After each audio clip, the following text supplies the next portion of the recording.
Hey guys, it's Tim, and this is Pro Wrestling Unlimited as we are here on the 29th of May, 2022 to talk about everything that went down tonight on AEW Double or Nothing. The Double or Nothing pay-per-view I thought was, it's a tough one because I thought there was a lot more good than bad, but I felt like there was a little bit more bad than there really, and maybe bad's the wrong word, but bad than there should have been on this show.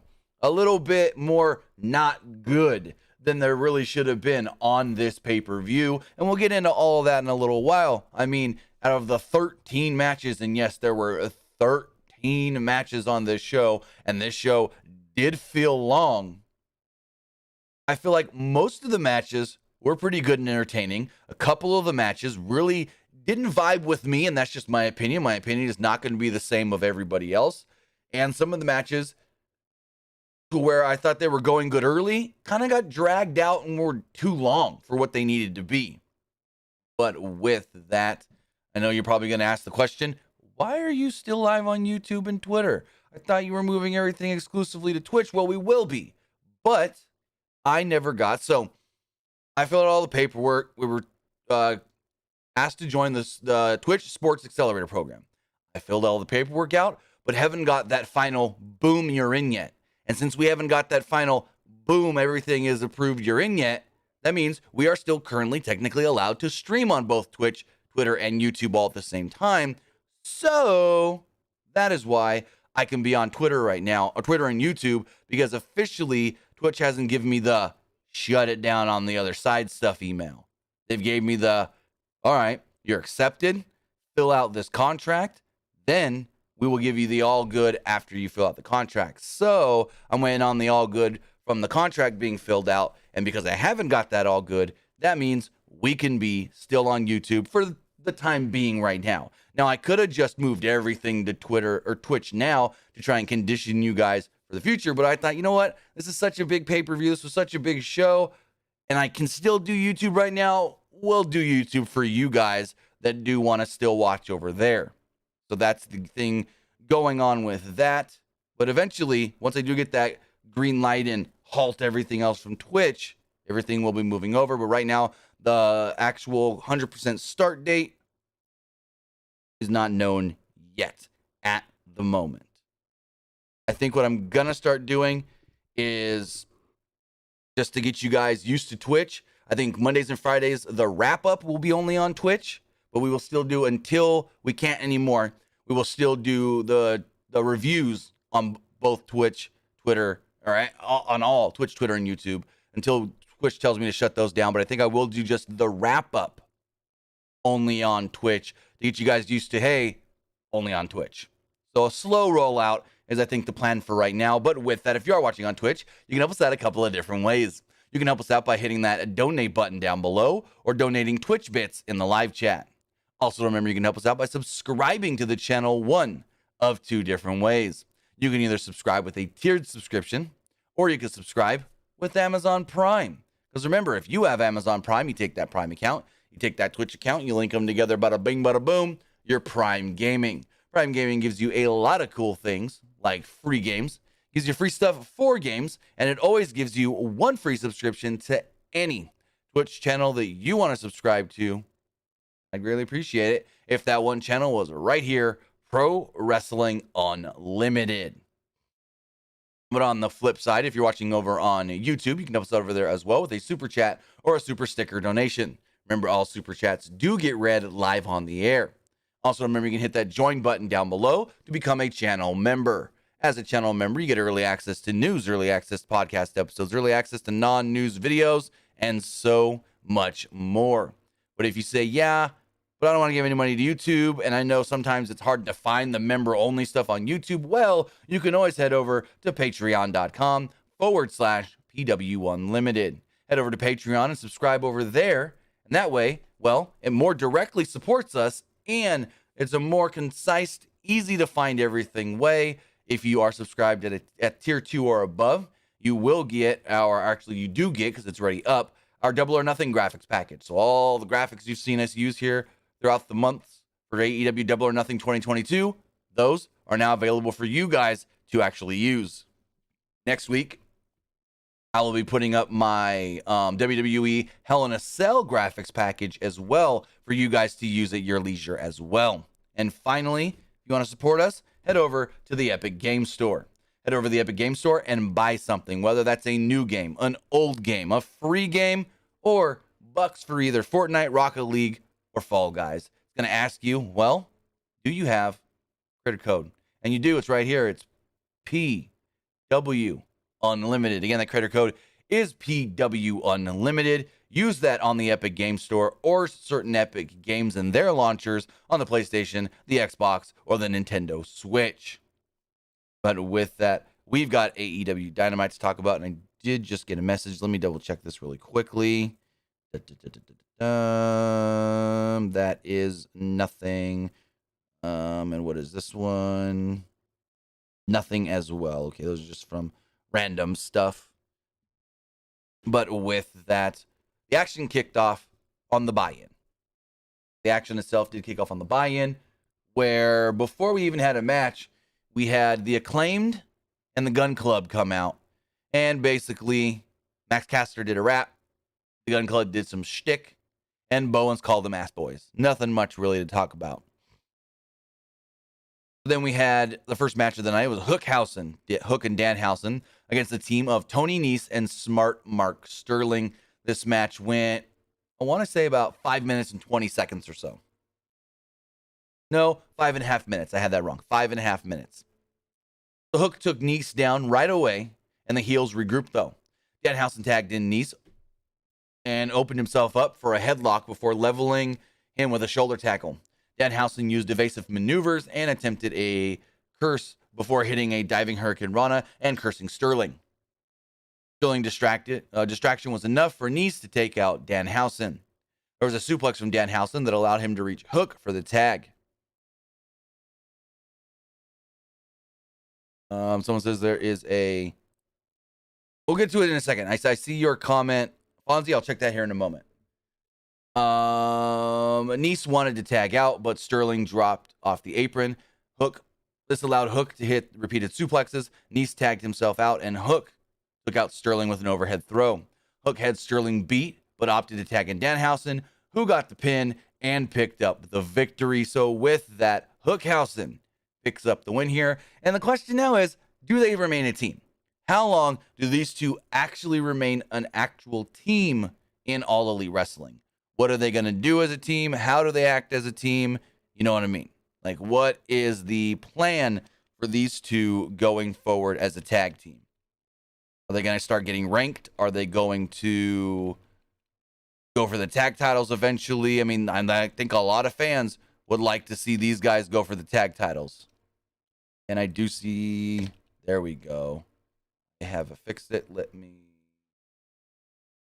save this so it fixes in the ticker. Thank you for that one, Fonzie. That is 6. All right. That should be fixed in the ticker. Again, thank you, Fonzie, for letting me know I put an E at the end of Samoa Joe instead of an A. My bad. Damn dyslexia. Did not catch that. But yeah, fun match on the buy-in. But I know probably a lot of people were like, I'll miss that. I'll skip that one. Then we got the main card. And the big thing going into the main card is Dave Meltzer had tweeted about 35, 40 minutes before the show started, MJF Wardlow, 8 p.m., which 8 p.m. Eastern, 5 p.m. Pacific, starting the show. And the whole day, actually for 24 hours, it was, okay, what's going on with MJF? Is he actually going to show up? Is he going to be here? What is going on? And so the show kicks off. Caliber welcomes us. And then we get banana, banana, banana, banana, banana, banana, bum, bum, and it just keeps playing. He's playing, and nobody comes out. No MJF, no nothing. No MJF, no MJF, no MJF. And then eventually MJF does make his way out to the ring.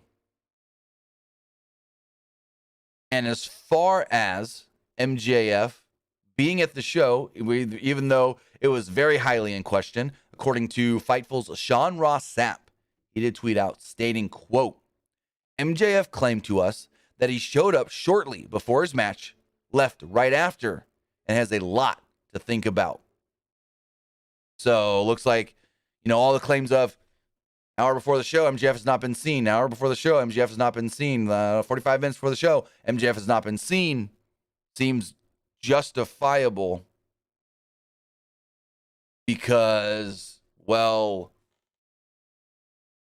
he got there right when he was needed, basically. Got there right when he was needed, is what it seems like. And the match itself, not bad. I actually really enjoyed this match for what it was. I mean, we don't know if this was always the original plan. You know what I mean? If this was always the plan for Wardlow just to completely dominate and destroy MJF. But that's what it was. It was a complete domination and squash of MJF. As far as the match does go, MJF was booed out of the building during his entrance. They did cut to MJF. And MJF, where is my money sign?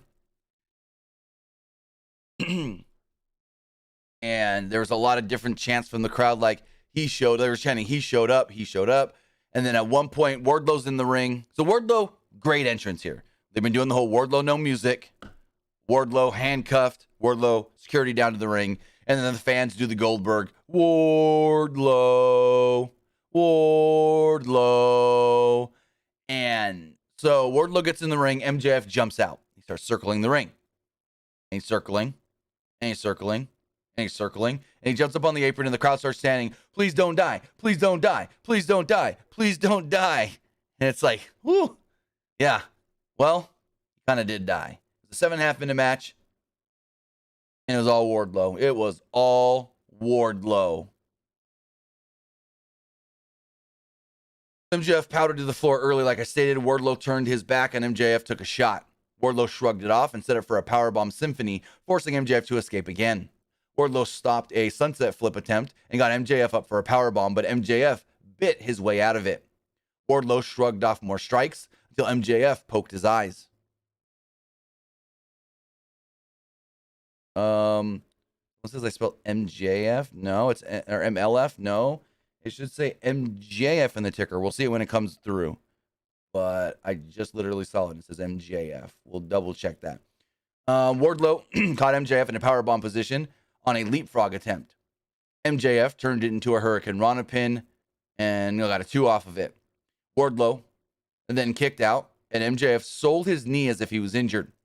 MJF then went to put on this was kind of a dumb spot. I really didn't like this. So MJF is on his knees and he goes in his trunks and he's like, I got the ring. And he's putting the ring on, and freaking Bryce Remsburg standing right here, Wardlow standing right here behind him, and they're just like, hey, we're watching you. Hello, we see you putting the ring on. And I'm like, I didn't like that spot at all. I thought that was just a little too much.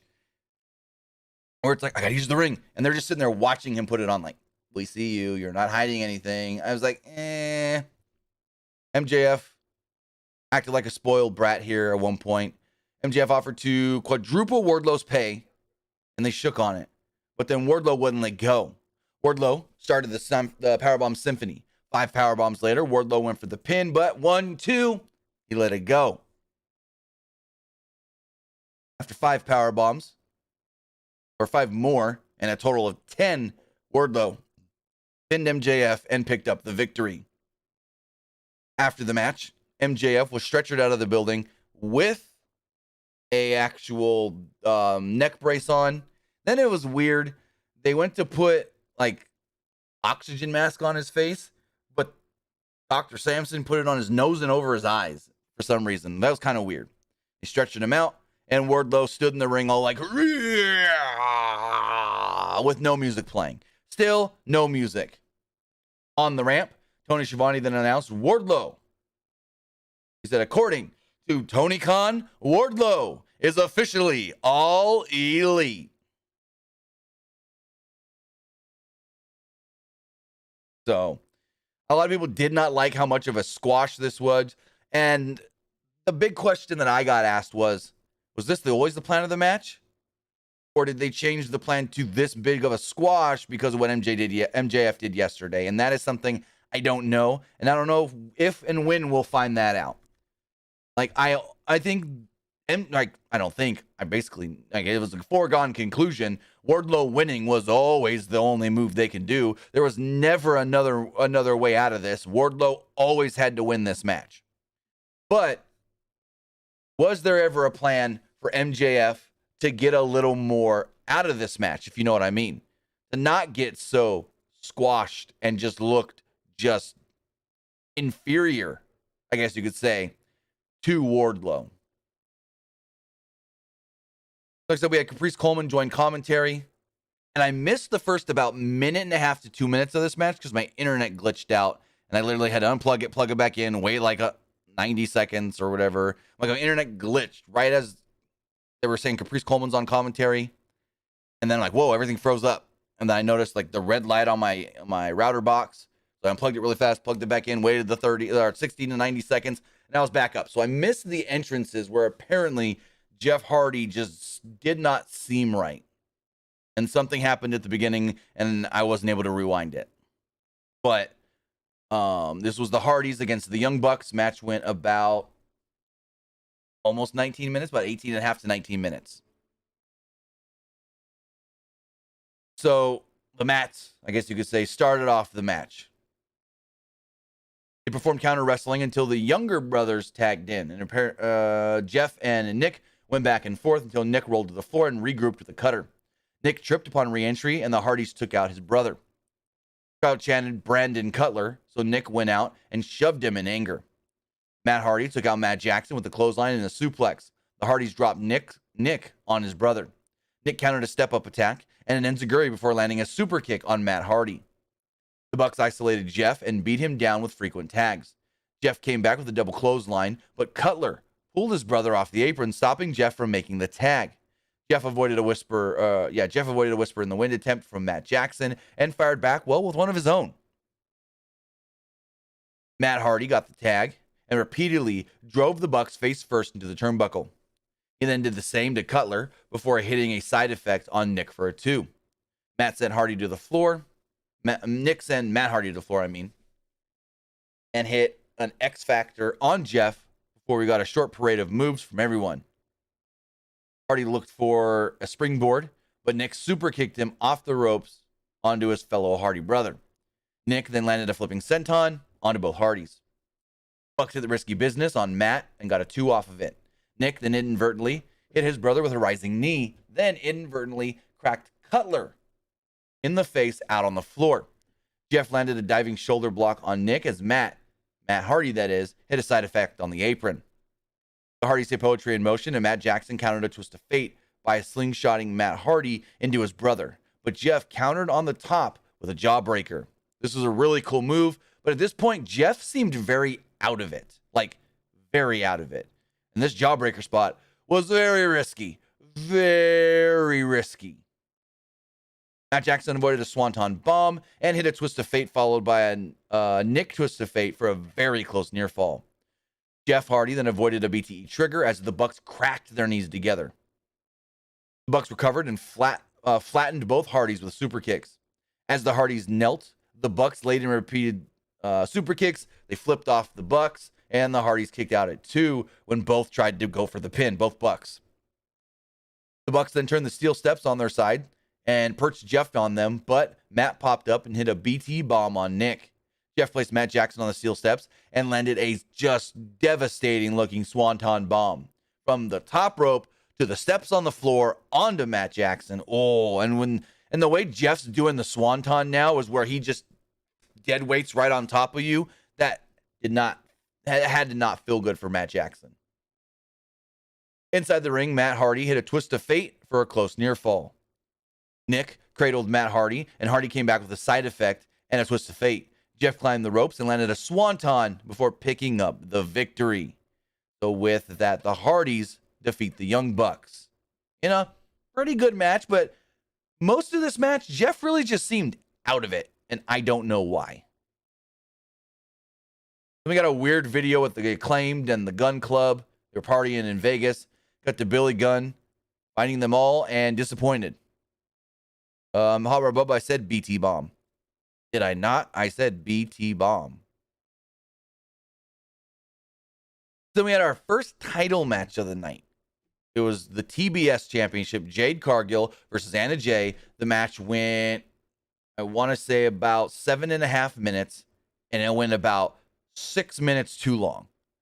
Match did not need to go this long, and this match was way more about everything other than it being a title match. This match being a title match, 1,000% irrelevant. Like 1,000% irrelevant that this was actually a TBS title match. And I hate when this happens. I hate when you have a title match and the title is like fifth fiddle, fifth string. The last thing anybody remembers. Oh, this was a title match, huh? But this happened, and this happened, and this happened, and this happened, and this happened, and oh yeah, it was a title match. This was terrible, and it didn't need to even happen. So it was Jade Cargill and Anna Jay. Jay went for the Queen Slayer early, and Cargill returned fire with a fallaway slam. Cargill dominated briefly before Jay hit a superplex. Anna Jay hit a hard lariat, but Cargill wouldn't go down. So a top rope blockbuster finally took down Cargill. Cargill rode to the floor to prevent the pin. On the floor, Anna Jay sent Cargill into the steel steps. The baddies, Kira Hogan and Red Velvet, tried to get involved, but Jay DDT'd both of them. Back in the ring, Cargill went for the jaded, but Anna Jay turned it around and landed a thrust kick. This then led to Smart Mark Sterling coming out carrying his carrying a crutch from the buy-in, and he distracted the official. Yet Anna Jay would grab the crutch and hit a Russian leg sweep onto Jade Cargill. Out came John Silver, Johnny Hungy, and he hit Sterling with a brainbuster on the floor. Back in the ring, Cargill just fine and hit an Eye of the Storm for a near fall after getting Russian leg sweeped with the damn crutch. Anna Jay countered a Jaded into a Queen Slayer sleeper, but Jade powered out of it. They jockeyed for position for a little bit on the top rope, and then, well, the former Malcolm Bivens, Stokely Hathaway, walked out and distracted Anna Jay. This allowed Jade Cargill to hit a top rope Jaded and pick up the victory. So after the match, Chris Statlander would run out and confront Cargill and the baddies. This would then lead to the former Ember Moon Athena making her way out, making her AEW debut, and, well, evening up the odds. So it was on one side, Jade Cargill, Red Velvet, Kira Hogan. On the other side, it was Anna Jay, Chris Statlander, Athena. So Stokely Hathaway seems to be now with Jade. No more Mark Sterling. I don't know if Mark Sterling's going to be with anybody else. Tony Nese, MJF, he's his lawyer, but he's no longer with Jade, it seems like. And it was officially announced that both Athena and Stokely Hathaway are all elite. I thought there was way too much going on in this match. And like I said earlier, so much so that in the end, you forget that there was a title match. You completely forget that if you didn't remember that Jade was the TBS champion, you would completely forget that this was a TBS title match. We had a video package hyping up Forbidden Door, the AEW New Japan show. We then got some cool entrances from the House of Black and the Death Triangle. Death Triangle came out with Alex Abrahantes and Penta Oscuro's son. Pac wore a half Penta, half Phoenix mask, which was really cool. And House of Black, all three had their face painted. Also, give me 1 second. If you guys haven't heard, I fucked up my foot last weekend. It's completely blistered up. Well, not blistered up, but it's very burnt. You guys do not want to see it. And so it itches a lot. And so it's really bugging me. Like, it itches to the point where I feel like something's crawling on it. And so I got to scratch it. If you see me like making weird faces, it's because my foot is really bothering me. It feels the best when I have it elevated, but my desk area, there's nowhere for me to elevate the foot. But this match was really, really fun. It was I said it on Twitter. This match is a great change of pace after that terrible mess we had right before this.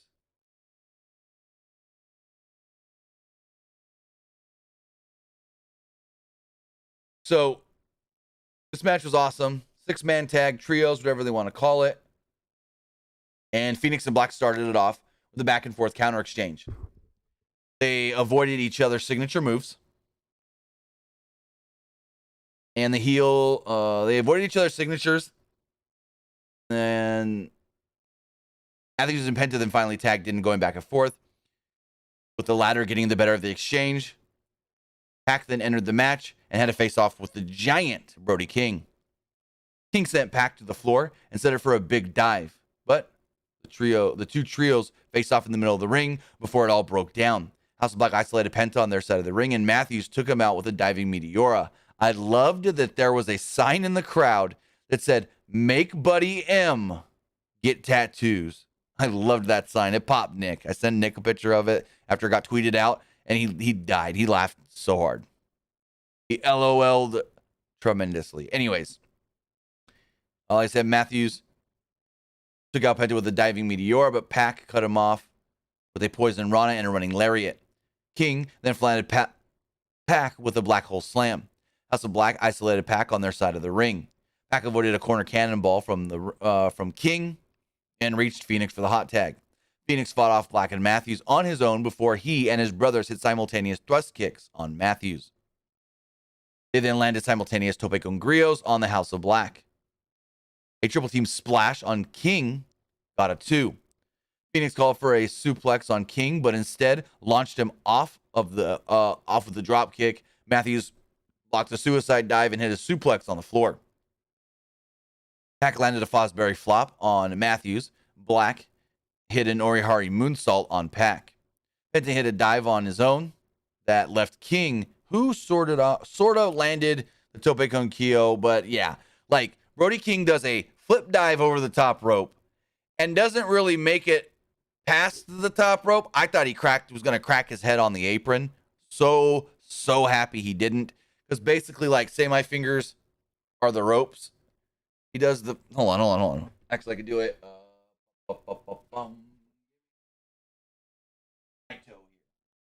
Pretend this is Brody King, right? These are the ropes. He runs. Actually, how do I do this? I need the apron there. Oh, so this finger out a little bit is the apron. How about we do that? So he runs, and then he just flips right over. But he just kind of like rolls over, and his head, like, I thought it hit the apron because he barely just like kind of rolled over the ropes and then goes down like this.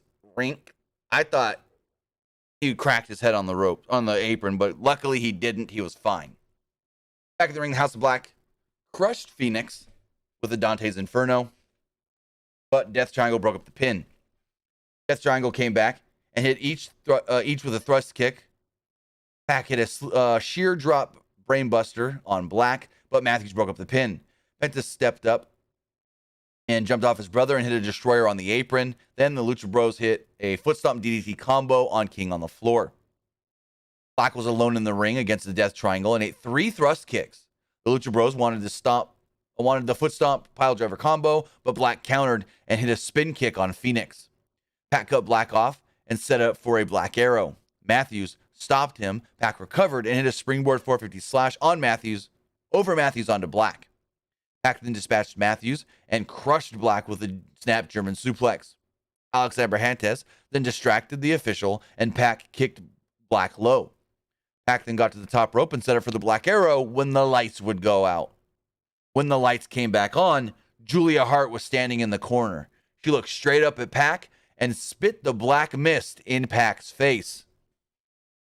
Black then hit a spinning kick that knocked Pac off the top rope and pinned him to pick up the victory. Julia Hart is now part of the House of Black. She has now joined them. She has now joined the dark side. I saw this coming eventually, but I did not, and I repeat, did not see this coming tonight at all. After the match, all, I guess you could say now, 4 members of the House of Black celebrated on the ramp. Thought the match was fun, but maybe a little longer than it needed to be. I thought it got stretched just a little bit. A little too long. But in the end, I did like it. I did think it was a really fun, entertaining match. So next up, we had our first of the Owen Hart Cup matches. It was the men's Owen Hart's final. Adam Cole and Samoa Joe. This match went 12 and a half minutes. Match was solid, but it didn't feel any more special than just a random match from Dynamite. It really just felt like, I get why it's on the pay-per-view, but it could have been on Dynamite. That's how it felt to me. It didn't feel like some grandiose, this is like Adam Cole, Samoa Joe trying to outshine everybody on the pay-per-view kind of match, at least in my opinion. But I did have two other people tell me the same thing, like, kind of felt like a TV match.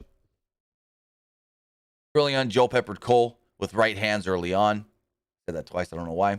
He dominated Cole and he dominated Cole in the ring with various strikes. He brought Cole to the floor and continued to beat him down until Cole stopped Joe in his tracks with a super kick as Joe was about to just destroy him into the barricade. And then drove Joe shoulder first into the ring and into the ring post. Cole then dismantled Joe's left arm until Joe countered a Panama Sunrise attempt and drove Cole's knee into the mat. Cole cut down Joe with an enziguri, but Joe planted him on a corner attack. Joe hit a running crossbody for a 2, and then a snap power bomb for 2 more. After a brief bit of offense, Joe leveled Cole with a lariat for yet another counter. Joe, at this point, tried to set up for the muscle buster, but Cole fought out and hit a running high kick for a 2. He followed it up with a brain buster for 2 more. Joe then fought out of a crossface attempt and hit a powerbomb before transitioning into an STF. Cole had to fight to reach the ropes, but did force the break. Bobby Fish then ran down and wrenched Joe's arm over the top rope. I did not like this. I did not like that there was interference in this match. I thought that if you wanted the Owen Hart tournament to seem prestigious, to seem important, to seem like it's something we need to see every week, that there needs to be a clear-cut, big-time winner, that this is important, there should not have been any interference. I did not like that there was interference. Joe did avoid the boom and locked on a rear naked choke, but another distraction from Fish forced him to break it. Joe then flattened Cole with a chop, but then Cole came back with some super kicks before lowering the boom and picking up the victory. Again, I feel like Bobby Fish assisting Adam Cole here not only tarnished his win, but tarnished the importance of the win in this tournament, in my opinion.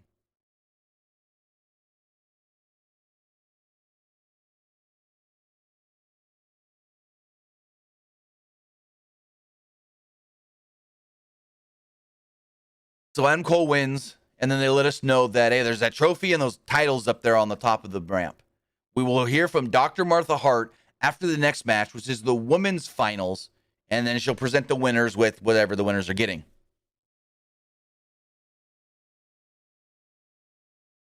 So first off, Britt Baker came out, and we had the guitarist Rich Ward from Fozzy, who played her theme.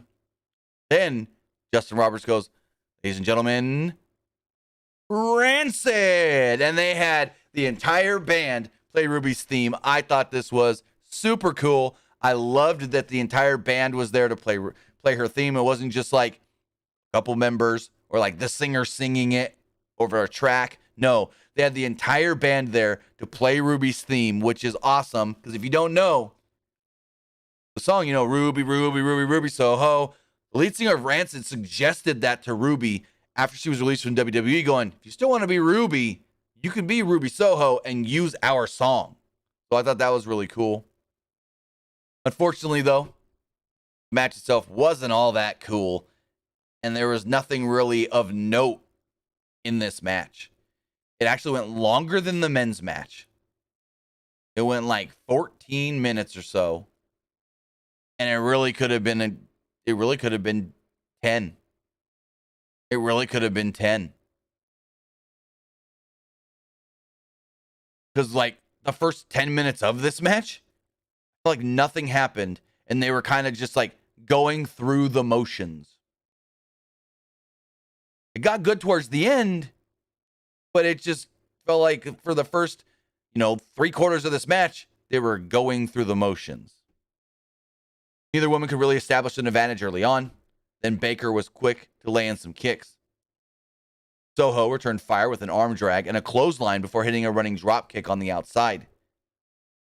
They landed, Baker landed some strikes to Soho's ribs, which were injured.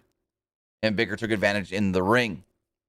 Baker continued to target Soho's midsection, wrapping her around the ring post and taunting her a little bit. She almost locked on a grounded octopus, but Soho powered out. Baker then downed her with a forearm smash. She fought on the top rope for a moment, where Soho got the upper hand and hit a superplex. She traded forearms in the center of the ring and ended up with a double down spot. They traded forearms in the center of the ring, leading to a double. I already read this. They both teased hitting big moves until Soho hit a back suplex. She climbed the top rope and landed a senton for a 2.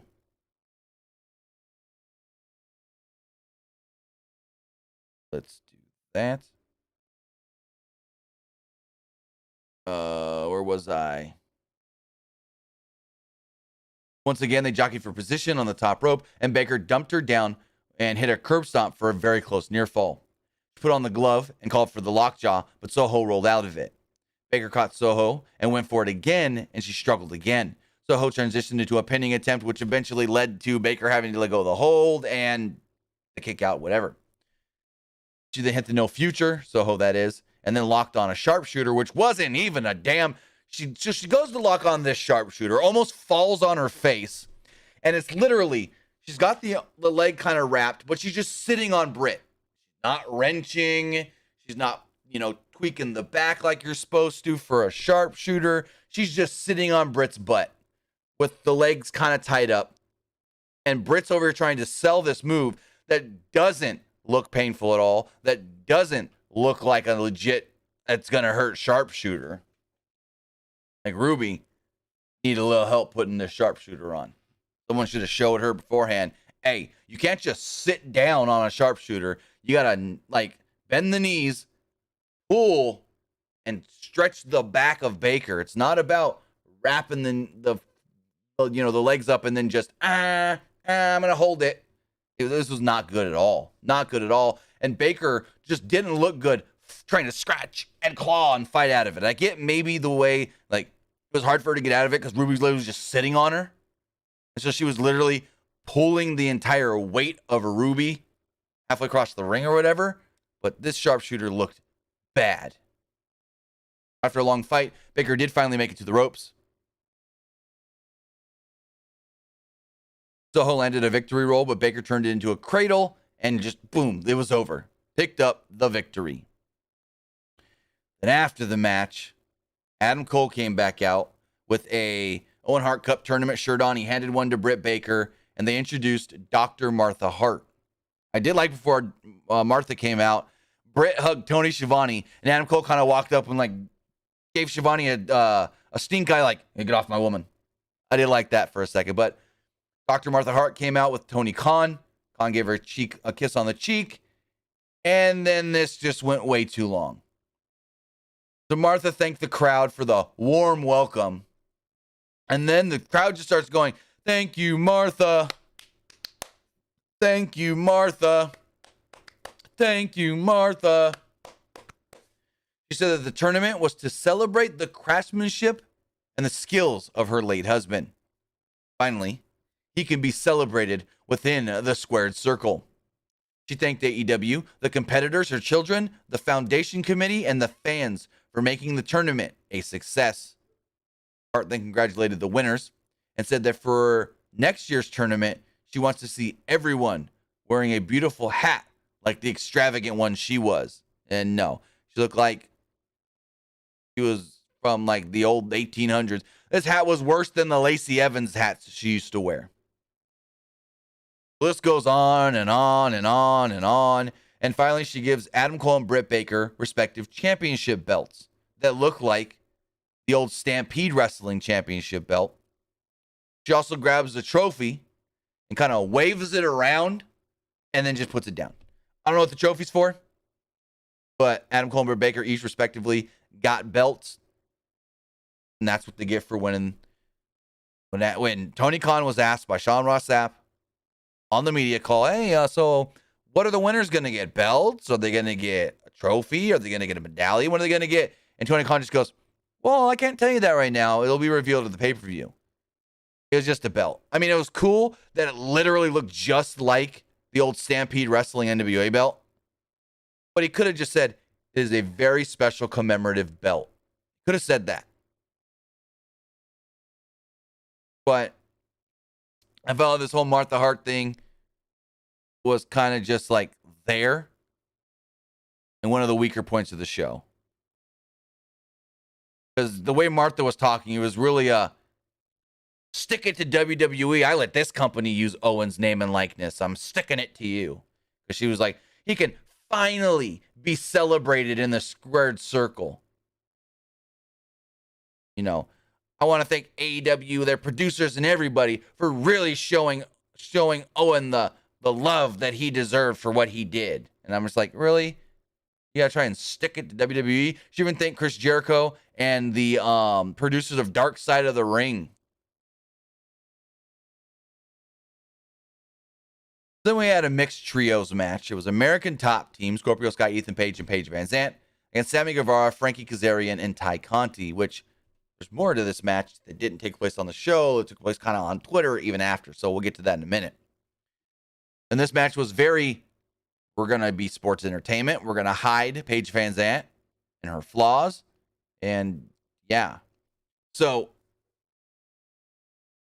Men of the Year and Paige come out for their entrance. Then Sammy Guevara and Scorpio Sky basically take the Cody elevator up. And Ty Conti's dressed with the Maleficent horns on. And they both got big capes. Ty's wearing some UFC belt. Sammy's wearing the BMF belt. Cool. Match starts. Kazarian and Sky faced off. Guevara tags himself in, and Paige joined him and downed him with a back elbow. He went for the Ego's Edge early, but Guevara turned it into a Hurricane Rana and a drop kick. Paige then pressed Guevara up and hit a power slam for a 2.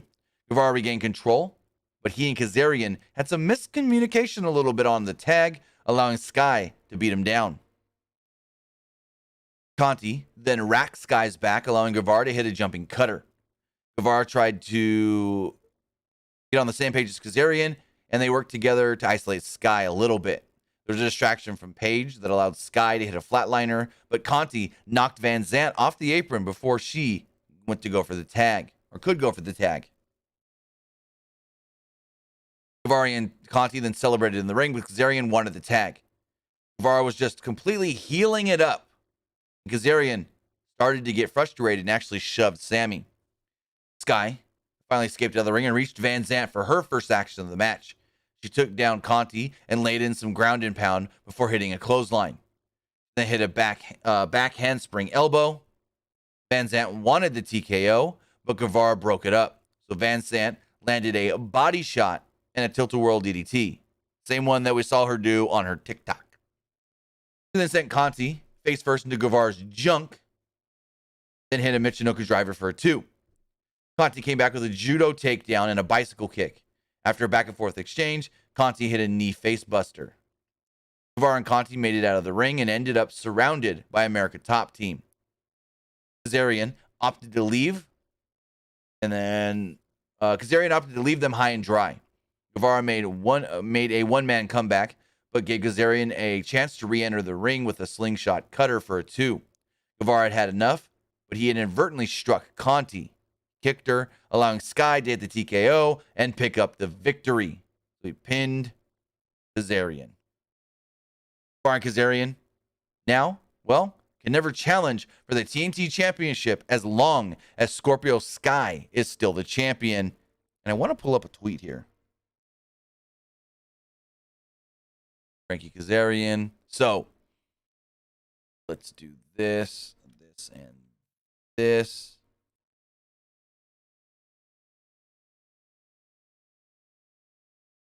Looks like we may be getting some Frankie Sammy stuff. Ty Conti tweets this out. Dude, Kazarian sucks. He lost the match, but we all won because this shit is finally over, assholes. I mean, did you really win? Your boy can no longer challenge for the title as long as Sky's the champ. Then Kazarian comments, quote tweets it going, "Darling, your opinion and your rat Sammy doesn't mean jack shit to me. I'd propose a rematch, but I know the word propose doesn't sit well with you all. Good night, dumbass. I'm like, oh, damn. Oh, damn. If you don't get the joke there, if you don't get the reference there, remember, last October, Sammy proposed to his girlfriend in a Dynamite ring. And October, November, just 2 months later, he was with Ty Conti. On New Year's Eve, they finally revealed, yeah, you guys were right all along. We are dating. Like, he made this big, grandiose gesture to propose to his girlfriend in the ring in front of the crowd on TV.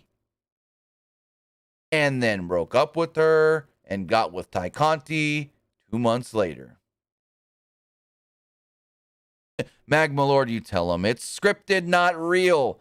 Try to tell Sin Saturday that all the time. So I assume, assuming means, but it's pretty obvious. This is going to lead to something like a Dynamite match or whatever. Sammy, maybe a Rampage match, Sammy and Kazarian. We then had a 10.5-minute match, Darby Allin, Kyle O'Reilly. This is exactly all it needed to be. Not everything was perfect, but this match being about 10 minutes was like, this couldn't have been much better. A couple little things could have been a little crisper. Like Darby not almost breaking his neck like he does all the time, but even worse this match. But than that, this match getting 10 minutes and going 10 minutes and being pretty dang good. I thought this was one of the more just like solid overall matches of the night. Early on, O'Reilly dominated Allin from the jump. He landed a sick knee right to the face. Like Darby jumped at him, he just knee right up into the face. He went for the armbar. They showed a replay of the knee, and it definitely landed. It definitely caught Darby in the face. Allin came back with a shotgun dropkick and a code red for 2. He chopped at O'Reilly's leg and hit a scorpion death drop. Allin landed a knee strike of his own and sent O'Reilly to the floor. Tried to follow this up with one of his ridiculous topes and totally messed it up and came up short. So he runs, right? He's running, dives. As he leaps through the ropes, he clears the ring and the apron and all that. He spins his body, and his neck hits the ground like this. I thought he broke his freaking neck. This was, whoa, bad. And he was a little short on it, but O'Reilly still kind of sold it like he barely got him and knocked him into the barricade. Also, at this point, Allin came up bleeding from the mouth. He went for the tope again, and O'Reilly caught him and turned it into a guillotine on the floor. Upon re-entry into the ring, Allin hit a top rope Frankensteiner and locked on the Last Supper, pinning predicament for a near fall. Didn't get the whole thing, though.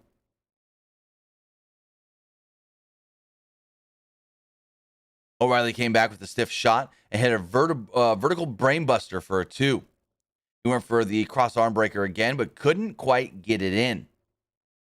Allin then transitioned it and turned it into a scorpion deathlock. Allin hit a dragon screw over the ropes and landed a coffin drop as O'Reilly was caught. Back in the ring, Allin went for a coffin drop, but O'Reilly turned it into an armbar. Allin finally cradled O'Reilly to force the escape. They hit each other with number of strikes, leading to a double down spot.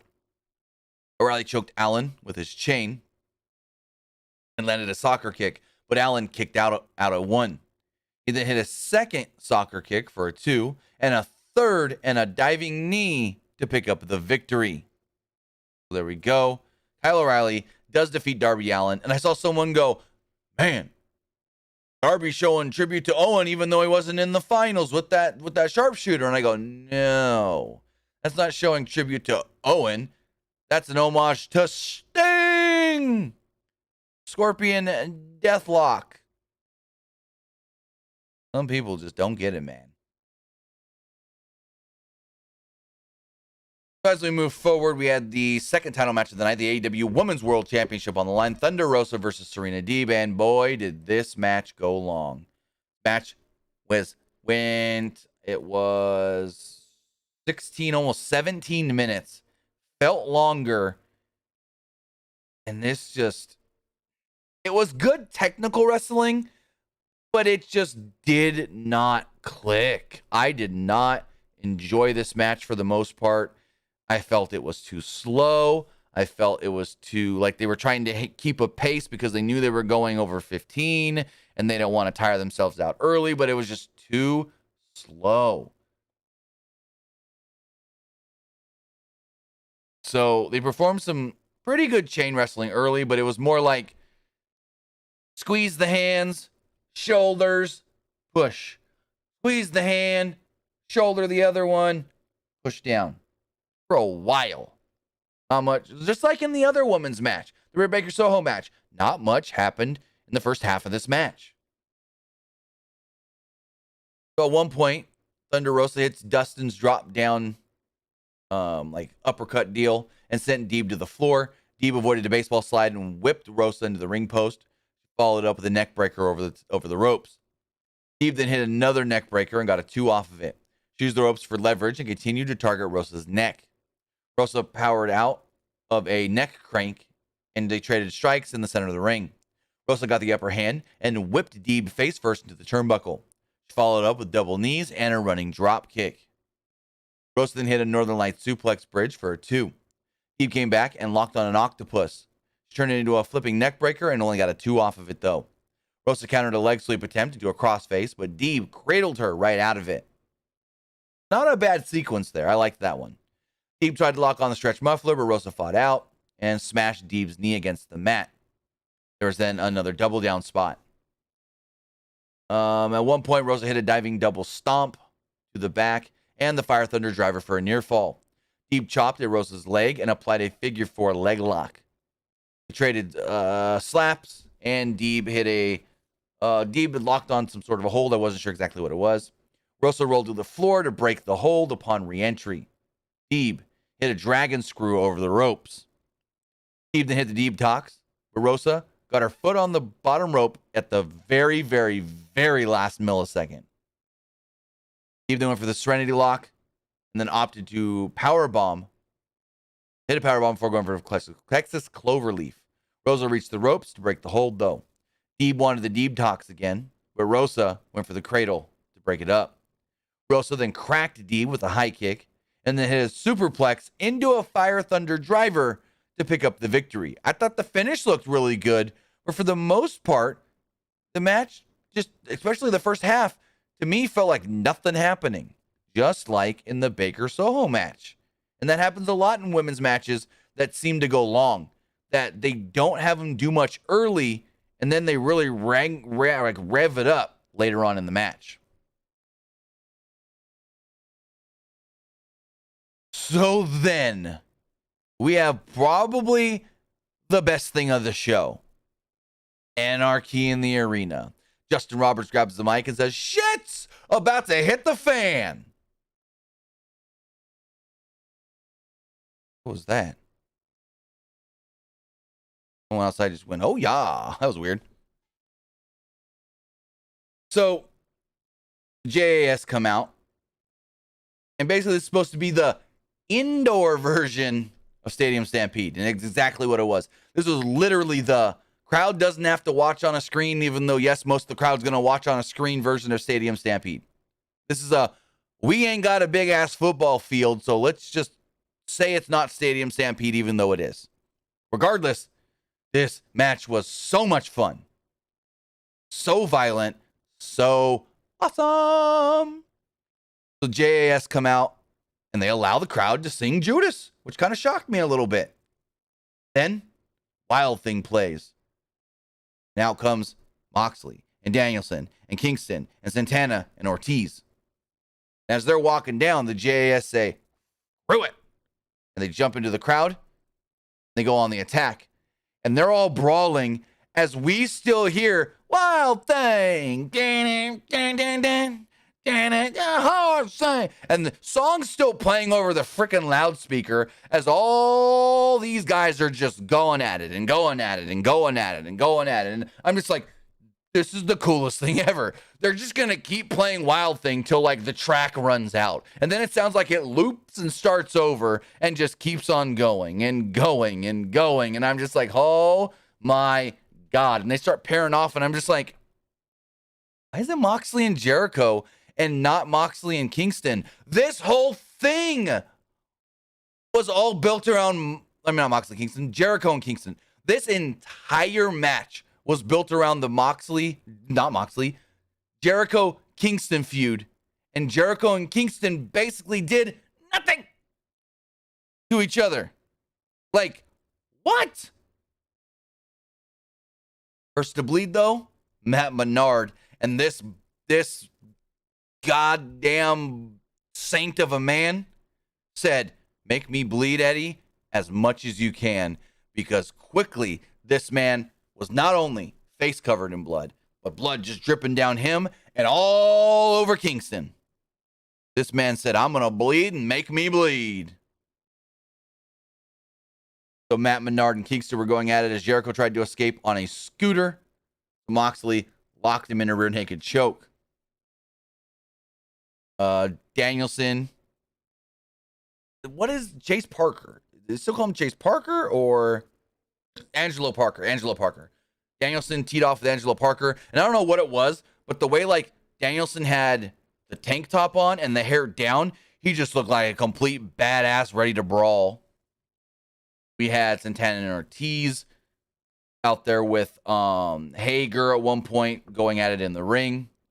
And keep in mind, Wild Thing's still playing. Jericho finally smashes the soundboard onto Moxley that ends Wild Thing. Moxley, though, lands a diving double sledge onto Jericho. Santana and Ortiz hit a street sweeper on Hager.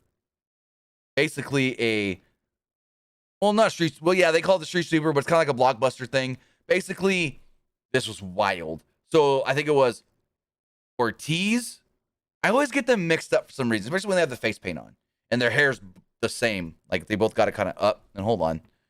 Let's ban this person from the chat. I thought I did. Yeah, banned.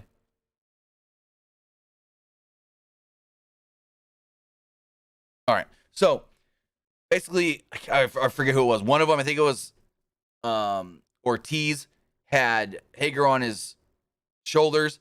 Santana then runs, does like a flip over the ropes, hits the blockbuster. They send Hager through two tables. They're all down, dying, dead. Moxley attacks Jericho with a camera. Kingston and Menard attack each other with mustard at the concession area. Danielson then sent Parker face first into the camera and then did it a couple more times. He starts bleeding. Garcia then hit a pile driver off the apron onto the steel steps. Practically everyone was bloody at this point. Parker smashed Danielson with the ring bell. Moxley then grabs the ice chest, opens it up to see what's in it. There's some water bottles and some ice. And he looks like he's going to do the whole, I'm going to run and hit Jericho with it. And then he just decides, you know what, screw it. And he just throws it right at Jericho's face. And Jericho's like, ah! Knocks him on his ass. Garcia and Kingston are still brawling in the concourse, where Garcia hit a low blow and dragged Kingston with a belt tied around his neck. Jericho locked on the walls of Jericho on top of a table, which broke under the pressure. Moxley locked on a figure four on the ramp. Garcia hit a Shining Wizard over some furniture. Danielson laid in some yes kicks on Hager, but Hager suplexed him on the ramp. Moxley unhooked the entire top rope and low blowed Jericho with the turnbuckle. There was more fighting over everywhere as Danielson and Moxley beat down Jericho and Hager with the turnbuckles in the ring. Jericho then came back with a chair shot on Moxley, but Moxley returned fire with a regal knee. Hager applied an ankle lock on Danielson. 2.0 were set up on tables as Santana and Ortiz set up a very tall ladder. They both then climbed on both sides, jumped off the ladder on either side, crashing 2.0 through the tables. Jericho sprayed a fire extinguisher in Moxley's face. Moxley and Danielson and Jake Hager and Chris Jericho exchanged forearms in the ring. The BCC, the Blackpool Combat Club, got the upper hand and laid in overhead elbows before locking on their respective submissions. Kingston then showed up on the ramp with a can of gasoline and just walks into the ring like, it's nothing. and just goes like this, pouring the gas all over Jericho and Danielson. And Danielson kind of looks up at him like, what the hell are you doing? Leads to more brawling. Moxley tried to break Kingston and Danielson up, but Jericho hit everyone with a chair strike.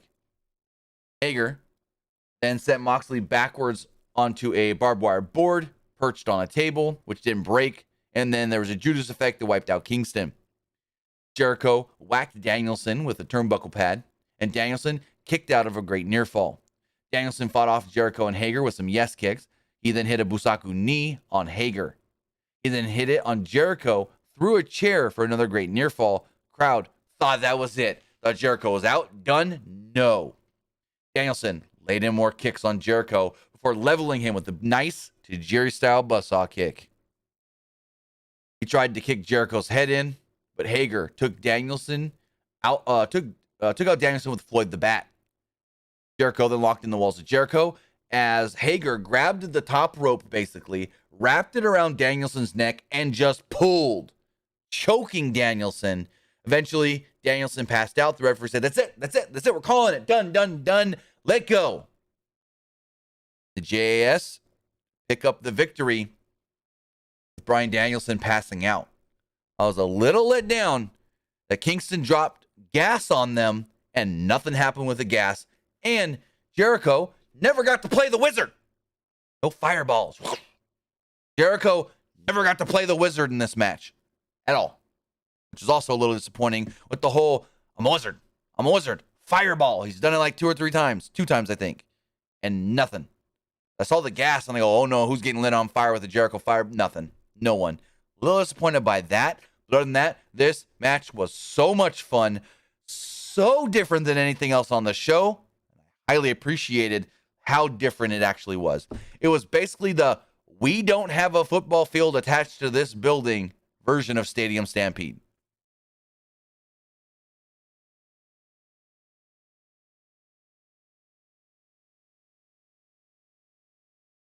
Then we got to a pre-tape video because we know, well, Andrade ain't in Vegas.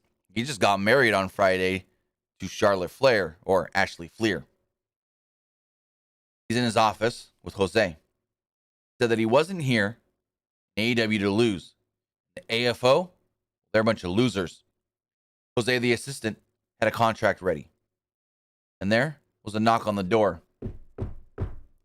In would then come a former Ring of Honor World Champion, Rush del Toro Blanco.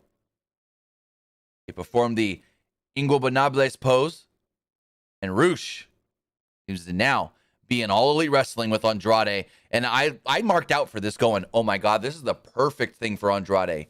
Him and Rush, a tag team? Oh my God, they're going to run through this division. They're going to be, because I've said it a couple times. Andrade kind of seems like an afterthought in AEW. Like they get ideas for him and never follow up on them. They always go like, we're going to push him. And it looks like they've got things to do with Andrade. And then nothing of it seems to materialize with Andrade. But now that they have Rush, I'm like, yes. They're a tag team. Put them together. Give them a bunch of wins. Boom. Challenge for the tag titles. There we go. I think this is perfect for Andrade. Andrade has, in my opinion, been floundering in AEW. Because like I said, they always seem to come up with ideas that they never fully flesh out and follow up on and finish. Like, he's had some good matches and there's been some good things from Andrade, but nothing to me that ever feels like, all right, he did this. Now what's next for Andrade that's going to elevate him anymore? He's really, especially in the last 6 months, with all the Matt Hardy stuff and even after the Hardy stuff, and he's felt really stagnant. And I'm glad that this is a complete change. Hopefully he just drops the AFO and it's just Ingobernables. All it needs to be. No AFO. He doesn't need the Butcher and the Blade. He doesn't need Angelico. He doesn't need the Bunny. Doesn't need Private Party. He's just him and Rush. Ingobernables. Maybe they bring in Dragon Lee eventually. Maybe they get joined. Maybe something happens at oh, I got it. Woo, I got it. If any of these matches at Forbidden Door are AEW versus New Japan, we need Los Ingobernables against Los Ingobernables de Japón. We need like Andrade and RUSH against Naito and Sonata, or Naito and Takahashi, Naito and Bushi. I think that would be great. Los Ingobernables against Los Ingobernables de Japón. There you go. It books itself.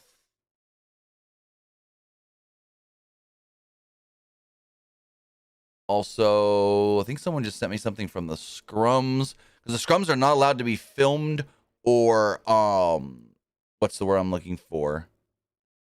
Filmed or streamed or anything anymore. This person said that Tony Khan was asked about MJF and said he will not comment on the MJF situation at the post-show scrum. So that's interesting. That's very interesting. Tony Khan says that he will make no comment regarding MJF on the scrum. See if there's anything else here really fast. Chris Jericho was at there. Jade Cargill was there. CM Punk said he would like to face at Forbidden Door Okada, Tanahashi, Ospreay. Guys, CM Punk wants to face as a champion in AEW, Bryan Danielson, Jon Moxley, Jungle Boy, Ricky Starks. Jungle Boy, Ricky Starks. Ricky Starks is great. He's not considered a pillar, but I think in due time, Ricky Starks is gonna, you know, maybe not break away from Team Taz, but be like the guy of Team Taz to really break out.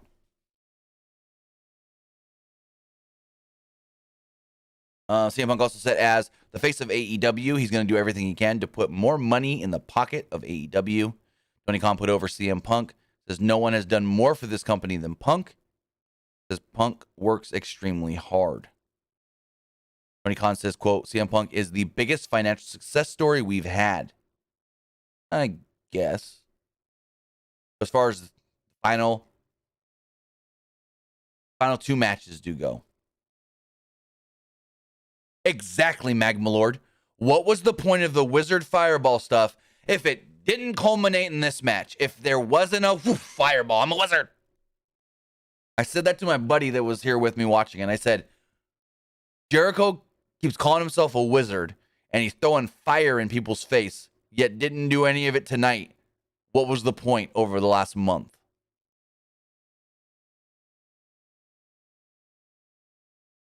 George? Yes, Naito was out with an eye injury, but last time he was out with this same injury, he was only out for a month or two? So there is the slight chance he could be ready in time if he's already had the surgery. I don't know if he has or not. If he already has or is just about to get it, he may be able to be back in time for Forbidden Door, but that might be cutting it close, and they just wait and keep him out of action till G1. But we'll see if Naito can do it or not. I mean, and if we don't get Naito, Sonata and Bushi, Sonata and Takahashi, that would work too against some version of Los Ingobernables against Los Ingobernables de Japón. But then we had Jungle Boy and Luchasaurus defending the tag titles against Ricky Starks, Powerhouse Hobbs, Swerve Strickland, and Keith Lee. I loved this match. This match was so good. Like this last quarter of the show, these last 3 matches or whatever, I loved them all. I thought they were all great in their own ways. So this was, under 2 in at 1. There's the one thing I didn't like in this match. It was supposed to be 2 in at once, and you tag and this and that, but then it kind of broke down towards the end of ref didn't know who was legal, who was not, and so he just said, screw it, I'm going to let you guys do whatever you want. At one point, Jungle Boy landed a dive right away, and he and Luchasaurus hit a double team elbow drop for a 2. Hobbs and Swerve tagged in, and the big man leveled Swerve with a lariat. Lee and Swerve worked together to take out Hobbs. Jungle Boy tagged in and used a Hurricane Rana to send Swerve to the floor.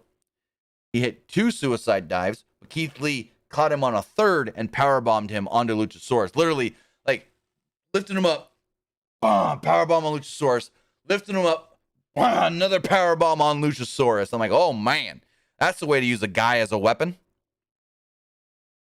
Hobbs tagged in, and he and Starks beat down Jungle Boy. Starks performed a rope walk, and Jungle Boy pulled him down and crotched him. I also enjoyed that these 3 teams, they were very similar in the fact of each team has got a, I guess you could say, smaller, quick guy and a big powerhouse guy. But to the point of these big powerhouse guys, also quick in their own right.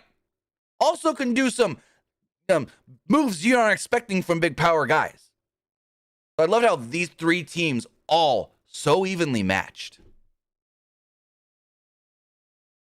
The Jungle Boy tried to tag in Luchasaurus, but he was incapacitated, so Swerve was able to tag back in. Swerve took out Hobbs with a diving uppercut and dumped Starks onto Jungle Boy and Luchasaurus. Keith Lee assisted Swerve on an Escalara moonsault off Lee's chest onto the 3 on the floor. Seen this before, and it never gets old. Hobbs popped Swerve's up, but Swerve's turned it into a Hurricane Rana and his jumping thrust kick for a 2. Luchasaurus tagged in and ran a wild on everyone, taking out Team Taz with a double clothesline. The 3 big men then squared off, and Luchasaurus went for a double chokeslam, but Hobbs and Lee turned into a combo chokeslam of their own. Lee dumped Hobbs to the floor and landed a tope con Grillo onto everyone. Like, holy crap. Keith Lee with just a tremendous flip dive over the top rope. Just fantastic. Luchasaurus powered up into something of a slam, and Lee kicked out a 1. Luchasaurus and Lee traded strikes in the center of the ring when Hobbs took them both out. This led to Starks and Jungle Boy tagging in. Starks pinned Jungle Boy, but with his feet on the ropes. And Christian pushed them off, leading to Hobbs sending Christian into the steel steps. Jungle Boy then took out Hobbs, but ran into a spear from Starks that looked amazing. Starks got a great spear. Really good spear. Starks hit a slingshot Rochambeau, but Luchasaurus barely broke up the pin at the last millisecond. Like, I thought it was over, and then all of a sudden, here comes big old Luchasaurus, breaks it up.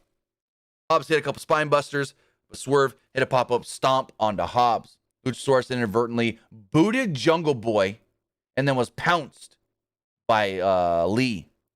Swerve and Lee hit a Doomsday double stomp, but Hobbs broke up a pin attempt for another great near fall. Starks then hit Lee with the FTW Championship. Jungle Boy landed a thrust kick on Swerve. Starks wanted to use the belt again, but Christian dragged him out of the ring. Swerve rolled up Jungle Boy for a close near fall. Jungle Boy avoided the Swerve stomp, and he and Luchasaurus hit the Thoracic Express to pick up the victory. Like I said, a lot of this chaos at the end where the ref just said, screw it, screw the rules. Everyone's legal. You can use belts and people can interfere. Only knock I have on this match is that the belt was used, Christian got involved, and at the end it was like, who's the legal man? Ref don't care, just whatever. Other than that, I thought it was a great match. I thought this was a fantastic triple threat with 3 perfectly evenly matched teams. After the match, Christian jumped in the ring with the belts, gave them to the champs, and there we go. We then got a graphic that said that this Wednesday, Dynamite will be coming to us from the fabulous Kia Forum in Los Angeles, California, with huge matches to be announced. Then they said that Rampage is coming to us from the Toyota Arena in Ontario, and then they told us the first match for Dynamite is the Undisputed Elite, Adam Cole, Matt Jackson, Nick Jackson, Kyle Riley, and Bobby Fish, taking on the team of Jungle Boy, Luchasaurus, Christian Cage, and Matt and Jeff Hardy. Then we go on to our main event that is just shy of 26 minutes. This match was great. This match, I think you might say, could be considered one of the best main events in AEW history. I don't think it's one of the best matches in AEW history, but as far as the main event world title match, one of the best. And I don't think that this match should have been any different than it was. I think it was booked perfectly. I think that the execution was great. The way the match ended was fantastic. I think everything in this match was damn near picture perfect. These two were perfect opponents for one another, and I don't think this could have been any better than it was. The crowd possibly is what took this match over the top as well. Crowd was unbelievably perfect. So the bell rings. They slowly make their way to the center of the ring. They circle a little bit and they go nose to nose. Punk then drove Page into the ropes. And we got a deafening dueling, "Let's go Hangman CM Punk! Let's go Hangman CM Punk" chant. Traded overhead chops. And Punk pie-faced Page with his wrist tape as it got a little chippy. They traded shoulder blocks and then some chops. Page landed a hard forearm smash and a stomp. Punk returned with some fiery chops of his own. There was a Russian leg sweep that got him a 2. Punk maintained control until a diving crossbody was turned into a fallaway slam. Page followed this up with a plancha to the floor. He drove Punk's face into the steel steps. Back in the ring, Page posed, and it genuinely seemed to be like 50-50 cheers. They didn't know. The crowd didn't know who to be against, who to be for, who they loved, who they hated, who they wanted to win, who they didn't want to win. And one of the things that possibly makes this one of the best AEW World title matches on a pay-per-view yet is because this may have been, other than maybe that first title match between, again, Hangman Page and Jericho, the least predictable AEW World title match they've done. Most of the time when you have the world title on the pay-per-view, it's very obvious who's going to win. But this one was so not, because it was this match easily could have gone either way. The Page cut off a flurry of strikes and hit a discus elbow. He set up for a buckshot lariat, and the crowd was completely behind him here, but Punk exploded and sent Page flying into the barricade. Page recovered and powerbombed Punk onto the corner of the apron. He followed it up with a diving clothesline for a 2. On the top rope, Page teased an Orihara moonsault, but Punk stopped him and turned it into a superplex. Punk hit a dropkick, followed by a rising corner knee and the bulldog out of it. He kept up the offense with the springboard lariat. Punk wanted to go for the sharpshooter, but Page fought out. Punk was able to keep up his run with a swinging neck breaker. Punk climbed the ropes, but Page pushed him off to the floor and finally landed that Orihara moonsault. Page set up for the buckshot, but Punk reversed it into a sharpshooter. Page crawled and eventually reached the ropes. Punk went for the buckshot, and Page went for the GTS, and they wrestled a little bit to a stalemate. They were then on the apron, where Punk hit a roundhouse kick and went for the buckshot. He hit it and got a 2, but he absolutely stumbled on the attempt. It didn't look all too great, but that was all right. Punk then calls for the go to sleep, and Page countered out of it and caught Punk with a knee strike attempt. He hit a last ride powerbomb and the Deadeye for a great near fall. Page then mocked Punk's go to sleep pose and went for a GTS, but Punk fought out and hit a high kick. But Page fired up and did hit a GTS for a close near fall. They traded forearms from a kneeling position, but then stood up. Page clotheslined Punk over the top rope, and they both spilled to the outside. He then tossed Punk over the timekeeper's table and grabbed the belt where the ref started yelling, "Don't do it. Get him back in the ring. Come on, Page. Get him back in the ring. Don't do it." Page then yelled, "This is mine. You'll never have it." As the ref still saying, "Don't do it. Come on. This is not how this needs to go. Get him back in the ring. Come on, Page. Back in the ring." Page set up for another buckshot, but Punk turned it into a GTS attempt. During the attempt, Page's feet hit the referee and knocked him down for a ref bump where I go, okay, it wouldn't be an AEW World title match without a ref bump. Page then took out Punk with a lariat. With the referee down, Page considered using the belt as the weapon, and he's standing there. He's waiting for Punk to stand up, and he's like, he's pissed. He's ready. And then he doesn't do it. Picked it up, and he demanded Punk get it. Punk knelt and put his hands up. I'm vulnerable. You're going to hit me.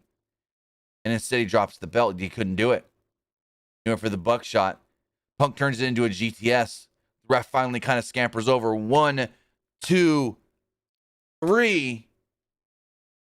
We have a new AEW World Champion, CM Punk. Now here's the thing. What did Tony Khan say recently? This show might be booked around that NBA Finals game. If that goes to a Game 7, which it did,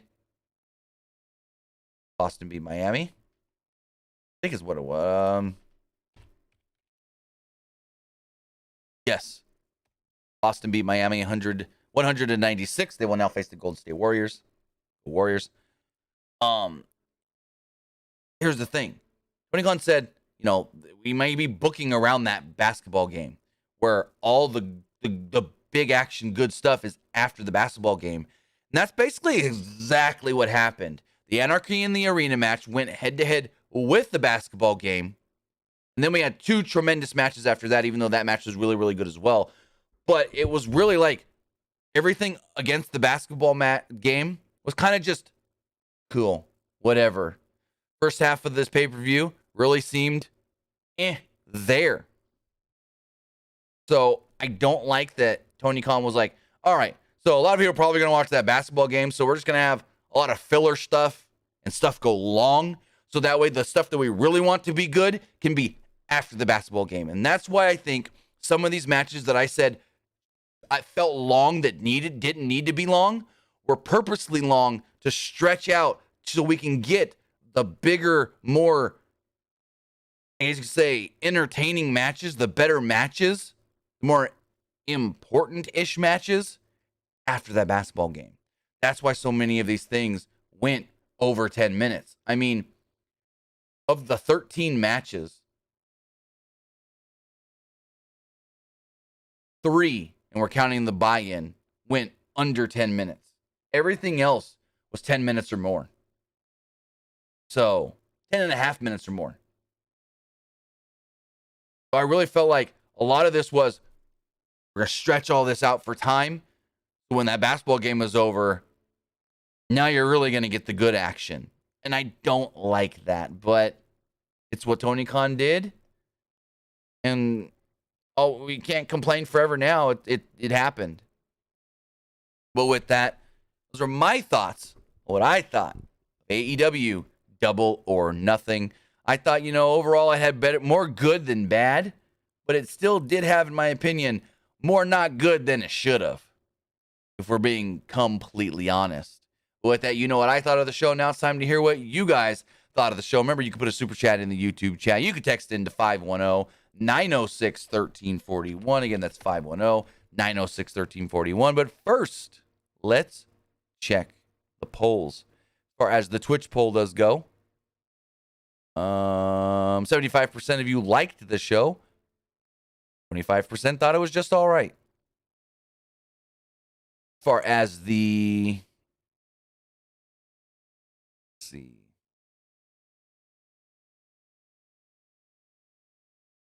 Twitter poll, 52% liked the show.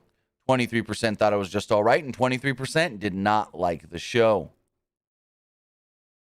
As far as the YouTube poll does go, 61% liked the show. 31% thought it was just all right, and 8% did not like Double or Nothing. As far as the text messages, let's see how many do we have here. We have a couple, not many. First says, what are your thoughts on CM Punk becoming the AEW World Champion? I mean, I knew it was coming. We all knew it was coming. I feel like him and Paige, whoever was the champ, cool. To me, it doesn't really make a difference between one or the other. I did see something that was very not good for Paige. Someone tweeted out, I can't remember who it was now, but someone I saw tweet out, Punk's the new champion. It felt like the right time because it felt like Paige's reign ended. But here's the bad thing about that. If I'm not mistaken,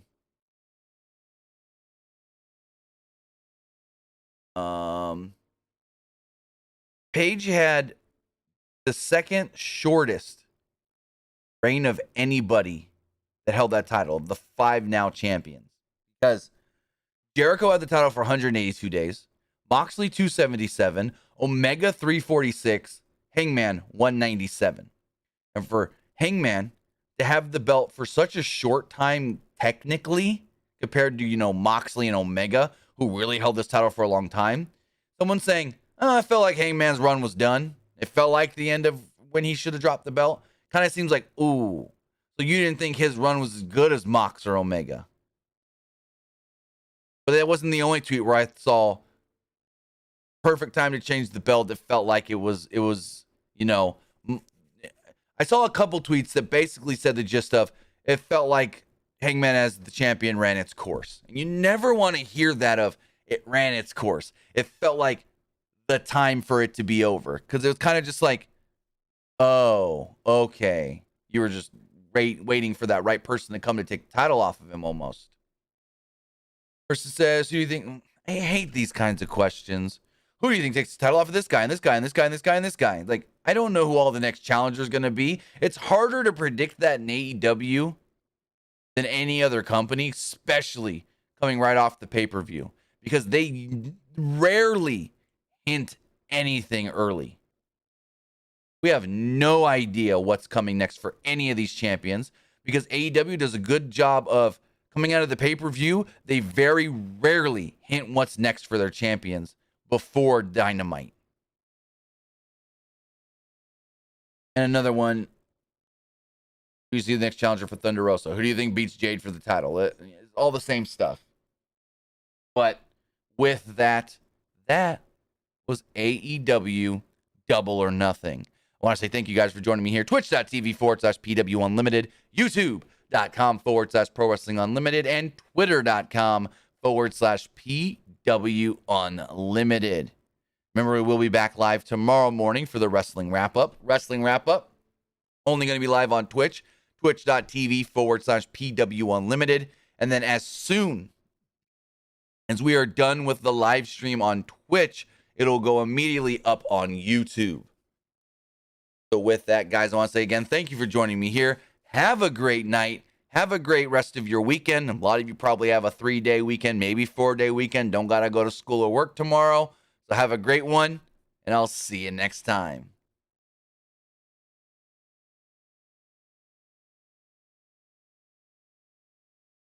Oh.